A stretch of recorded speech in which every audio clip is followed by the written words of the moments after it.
bounds.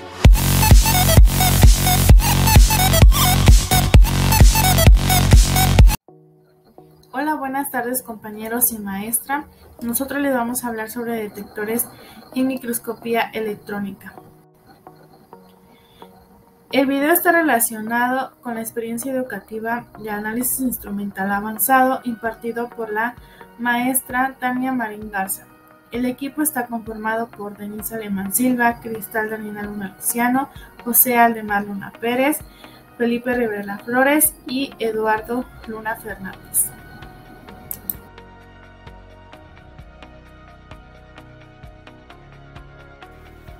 Bueno, comencemos hablando acerca de la microscopía electrónica de barrido, la cual es una herramienta muy útil que permite la observación y caracterización superficial de diversas muestras, sin importar su naturaleza.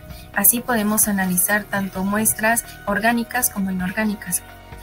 La mayoría de los microscopios convencionales funcionan generando una imagen gracias a la emisión de un haz de luz, a diferencia de este tipo de microscopio moderno que trabaja con un haz de electrones y en condiciones de alto vacío.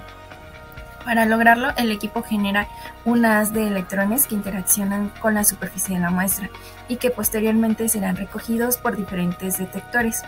Estos detectores nos van a dar información relevante acerca de las formas, la topografía, la textura y también la composición química de la muestra. Y bueno, una vez que los electrones del haz han interaccionado con la superficie de la muestra, estos van a emitir una serie de señales que van a ser interpretadas por diferentes detectores en función a las diferentes profundidades de penetración de los electrones.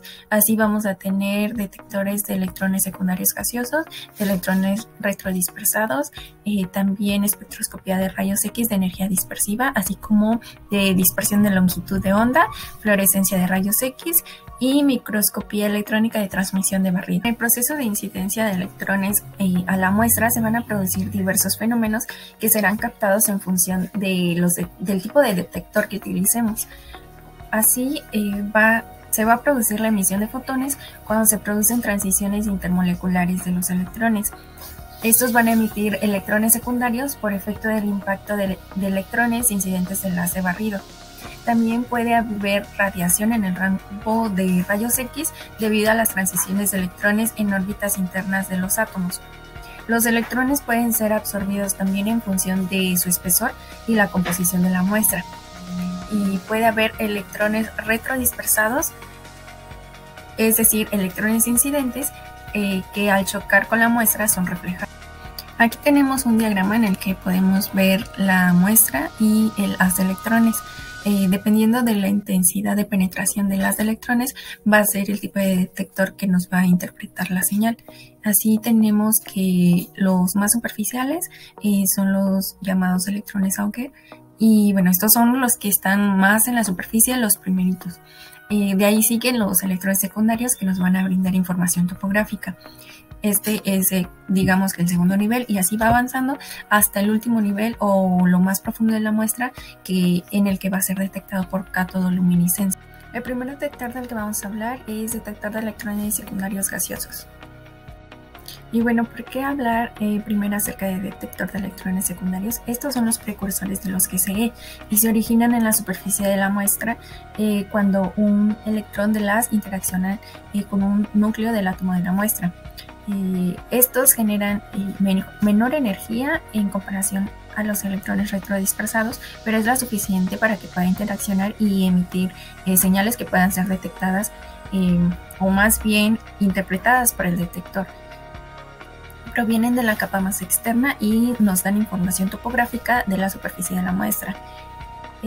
Tienen también una mayor resolución y la imagen es vista más o menos como una pantalla de televisión de blanco y negro, pues son así como se ven las imágenes en realidad. Si bien es cierto que los electrones secundarios son característicos de la SEM, los electrones secundarios gaseosos son característicos de la SEM, y bueno, es muy característica debido a que le permite al microscopista establecer las condiciones del entorno de la muestra. Así puede tener un rango de presiones, de temperatura y de composición de gases. El gas que mayormente se utiliza es el argón, y muchas de estas muestras tienen la característica de que no necesitan ningún tipo de preparación, excepto aquellas que estén muy sucias o que estén aceitosas. Los GCE vamos a tener que son una versión mejorada de los electrones secundarios. Esto porque mejoran la calidad de la imagen al discriminar las señales de retrodispersión y electrones secundarios tipo 3, es decir, es como que más selectivo. Y bueno, se van a clasificar en 3 según su origen. Del tipo 1 van a interaccionar electrones de las y átomos de la muestra, y van a escapar solo de una región muy poco profunda donde las va a ingresar a la muestra, y en consecuencia va a tener una resolución mayor. Del tipo 2 van a interaccionar átomos de la muestra y electrones retrodispersivos. Debido a que los BCE tienen una mayor velocidad antes de escapar de la muestra que los electrones secundarios, pues van a adquirir una resolución relativamente pobre. Y por último, del tipo 3 van a interaccionar electrones retrodispersados con la cámara de la muestra, esto al chocar con esta cámara o con componentes diferentes del microscopio. Hola, mi nombre es Cristal Ariana Luciano. Yo les voy a hablar sobre el detector BSE. El detector BSE es uno de los detectores de electrones retrodispersados, los cuales son aquellos electrones que se encuentran presentes en un haz que inciden estos con el haz que va a excitar a la muestra, generando así una penetración y interacciones en diferentes direcciones. Tenemos que los electrones retrodispersados son aquellos electrones desviados hacia atrás de la muestra.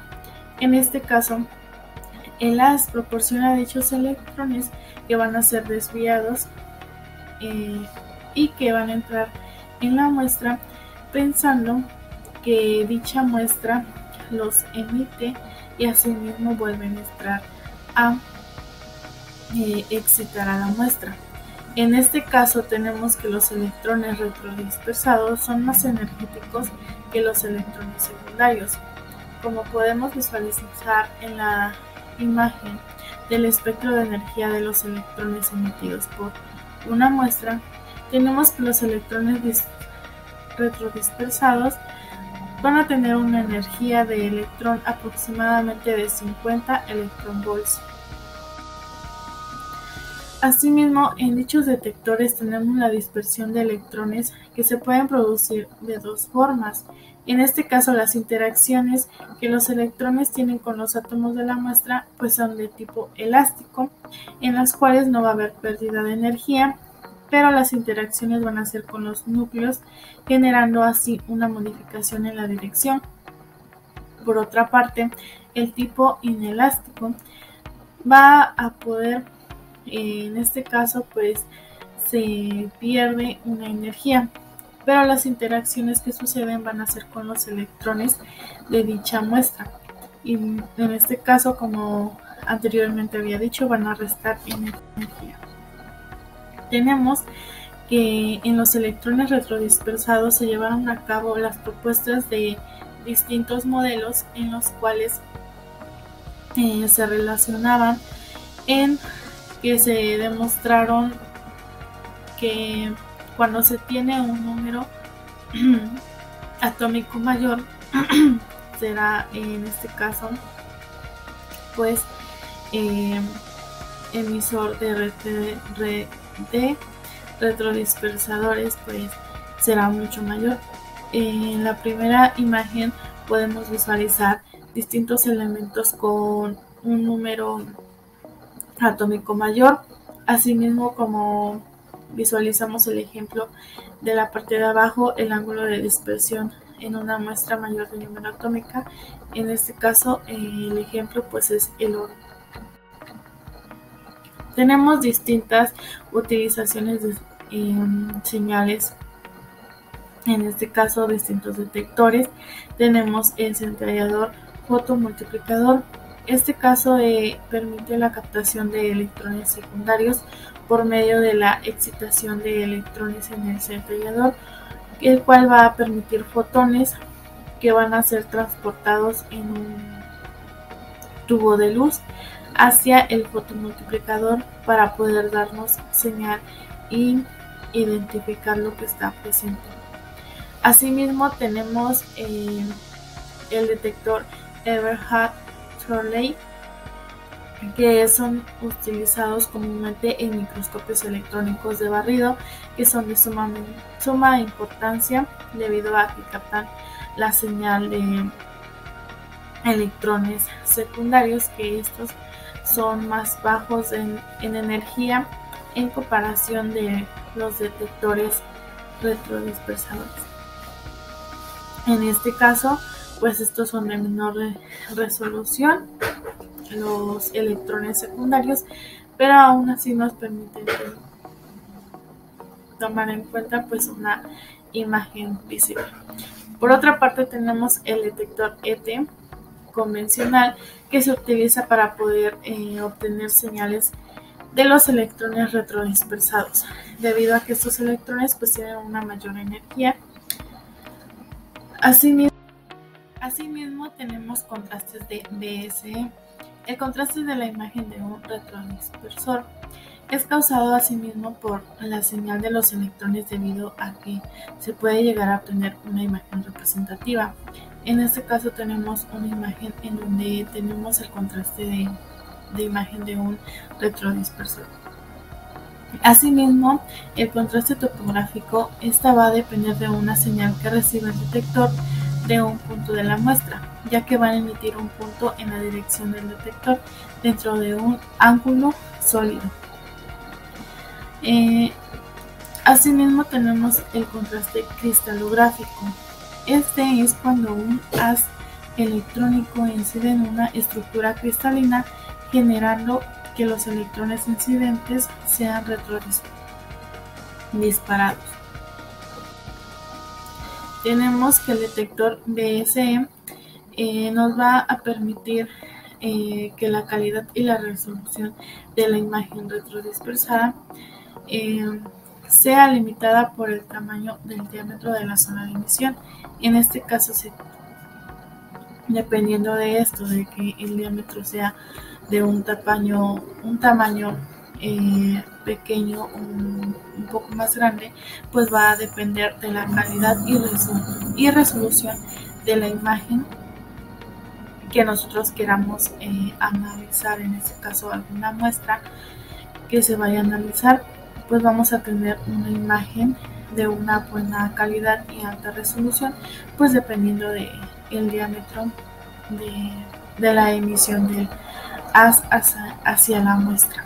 Asimismo, pues generando esta interacción y excitación de los electrones presentes en dicha muestra, los cuales pues al estar en un estado fundamental o basal, pues va a pasar a un estado excitado, para así pues generar una absorción y después emitir dichas informaciones para poder visualizar en una imagen de alta calidad y alta resolución.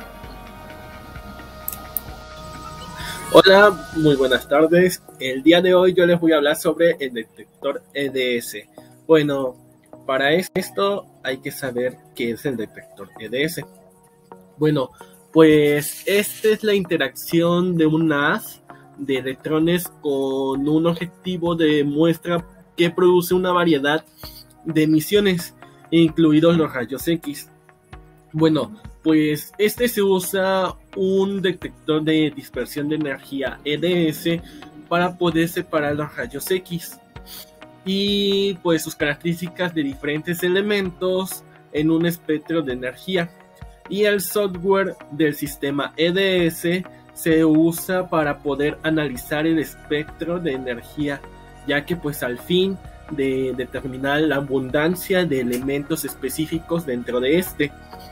Bueno, el detector EDS se puede usar para encontrar la composición química de los materiales hasta un tamaño de punto de unas pocas micras, ya que este es para poder crear mapas de composición de elementos en un área de trama mucho más extensa, ya que pues estas tienen la capacidad de proporcionar información de composición fundamental para una amplia variedad de materiales.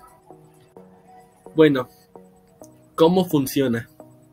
Los sistemas EDS incluyen un detector de rayos X, ya que pues este es sensible, y pues un vaso de nitrógeno líquido para poder refrigerar, y el software poder recopilar el análisis del espectro de energías. Bueno, el detector está montado en la cámara de muestras del instrumento principal, al final de un brazo largo, ya que a su vez se enfría con nitrógeno líquido. Bueno, los detectores más comunes están hechos de cristales de SiLi, ya que pues estos pueden funcionar a voltajes bajos para poder mejorar la sensibilidad. Bueno, un detector EDS contiene un cristal que puede absorber la energía de los rayos X, y ya que pues estos entran por ionización, produciendo así electrones libres en el cristal que se vuelven conductores y producen una polarización de carga eléctrica, ya que pues estos los pueden absorber los rayos X, convirtiéndolos así a la energía de los rayos X individualmente en voltajes eléctricos de tamaño proporcional, ya que pues los pulsos eléctricos corresponden a los rayos X, que son característicos del elemento. Bueno, pues este tiene algunas limitaciones, ya que pues esto es debido a que el método de dispersión de longitud de onda es más preciso, y pues es capaz de detectar abundancias elementales más bajas al EDS. Se usa con menos frecuencia para el análisis químico real, aunque las mejoras en la resolución del detector hacen que el detector EDS sea una alternativa más confiable y más precisa. El EDS no puede detectar elementos más ligeros, normalmente por debajo del número atómico del sodio, para detectores equipados con una ventana dBe, ya que pues las ventanas delgadas a base de polímeros, pues estos permiten que la detección de elementos ligeros según el instrumento y las condiciones de funcionamiento. Bueno, pues los resultados de pues es que es un espectro EDS típico, se presenta como un gráfico de reencuentros de rayos X. Frente a energía, los picos de energía corresponden a los diversos elementos de la muestra. Por lo general son estrechos y se resuelven fácilmente, pero muchos elementos producen múltiples picos. Hola compañeros, yo les voy a hablar sobre los detectores de fluorescencia de rayos X, o mejor conocidos como XRF.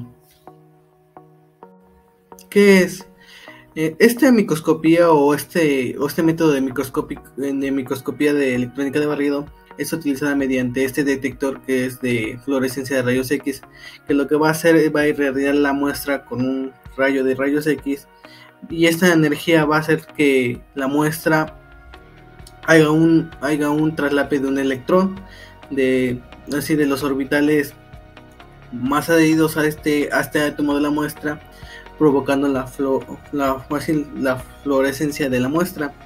Lo que va a suceder es que este detector o este análisis se va a llevar mediante la visualización de la fluorescencia de este elemento. Vamos a ver que ya hay antecedentes de que cada elemento de la tabla periódica o cada elemento que se ha reportado o ha estado reportado tiene una fluorescencia ya reportada. Entonces con este equipo y este detector lo que vamos a hacer, vamos a irradiar con el rayo de rayos X la muestra, vamos a provocar la fluorescencia de la muestra y vamos a ver el tiempo de duración de esta fluorescencia. Por eso les puse el diagrama que está en su pantalla, donde les muestro cómo se irradia la muestra con los rayos X, provoca este movimiento de electrones, así provocando la fluorescencia para que después sea detectada mediante este detector, ¿no?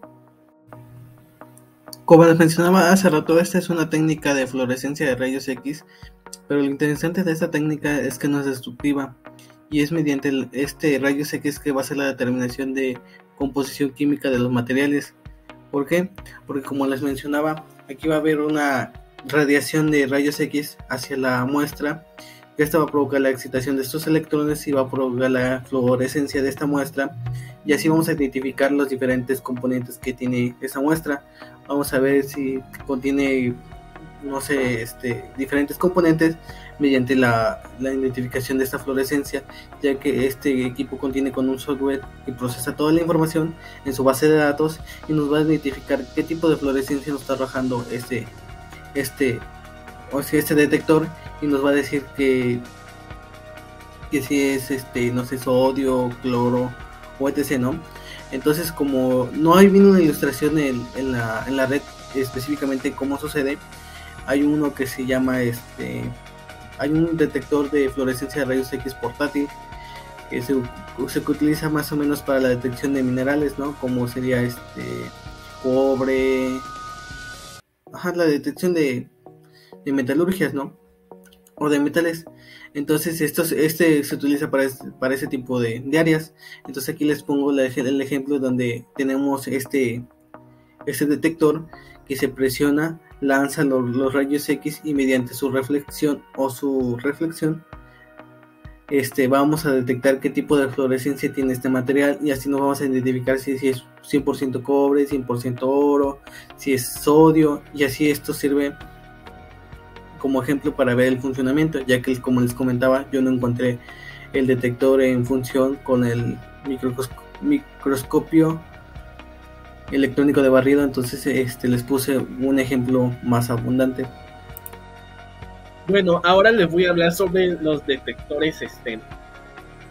Bueno, el STEM, pues requiere muestras muy delgadas, y pues analiza principalmente los electrones de gas transmitidos por la muestra, ya que una de sus principales ventajas sobre el STEM es que permite el uso de otros señales que no puede correlacionarse, especialmente en el TEM, ya que en el STEM trabaja bajas tensiones de aceleración, pero podemos lograr resoluciones subnanométricas, lo que convierte en una alternativa muy eficiente desde el punto de vista económico a un TEM a un STEM. Bueno, ahora vamos con su funcionamiento. Bueno, pues debido a su alta resolución, el microscopio es una valiosa herramienta ampliamente utilizada para el estudio de muestras dentro del estudio de ciencias materiales, como puede ser metales, aleaciones, polímeros, cerámicas, nanoestructuras. También puede entrar en las muestras biológicas, que pueden ser células, tejido, bacteria, virus.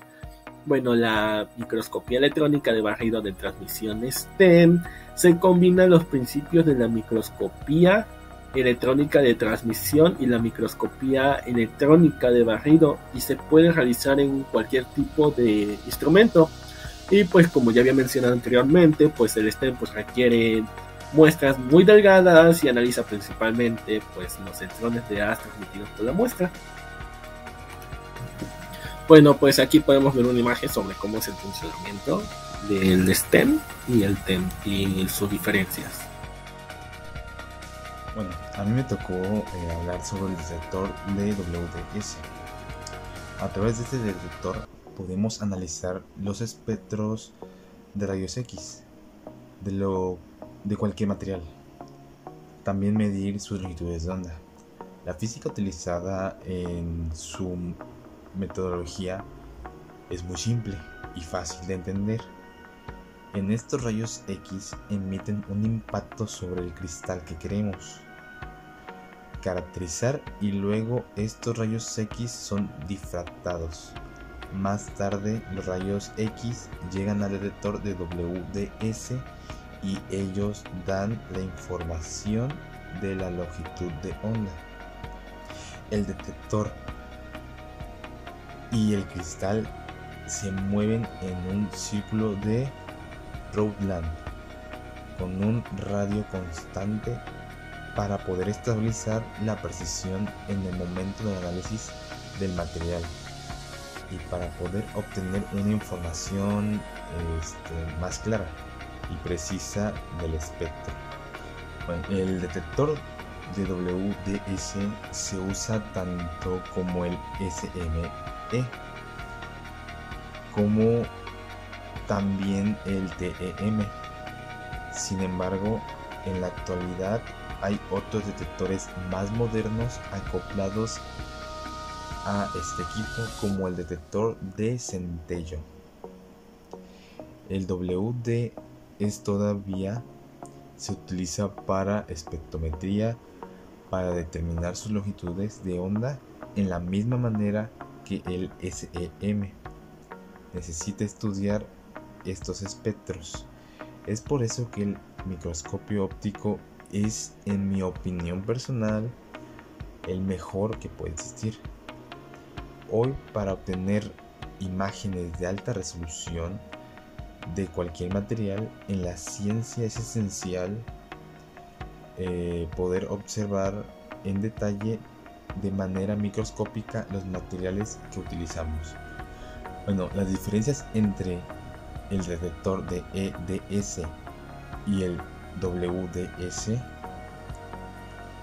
son de que el WDS tiene una velocidad de medición mucho menor al EDS, por lo que el tiempo de medida entre ambos tiene una diferencia considerable.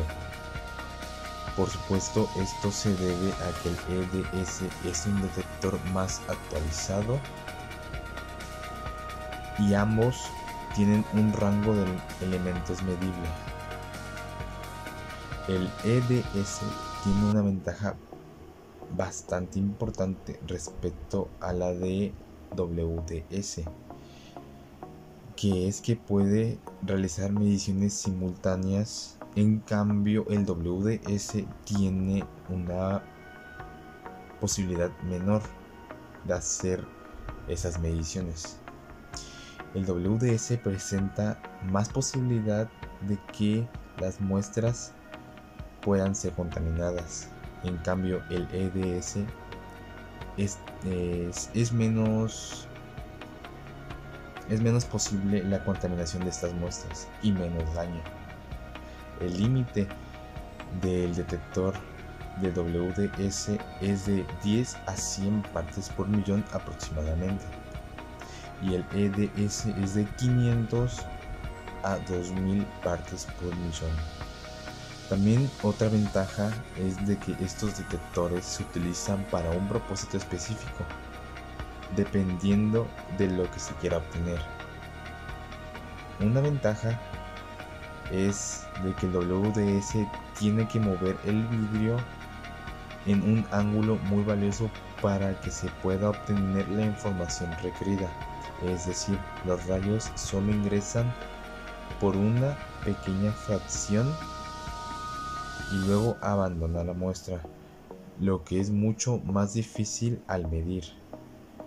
Pero también capta las longitudes de onda muy lentamente con respecto al EDS, que es mucho más rápido. En la microscopía electrónica de barrido es de gran importancia lo que es el detector, y ya gracias a él vamos a detectar, pues como diría su nombre, vamos a detectar de qué está compuesta en nuestra muestra, y vamos a saber qué análisis vamos a realizar de ellos. ¿Por qué digo de qué análisis vamos a realizar de ellos?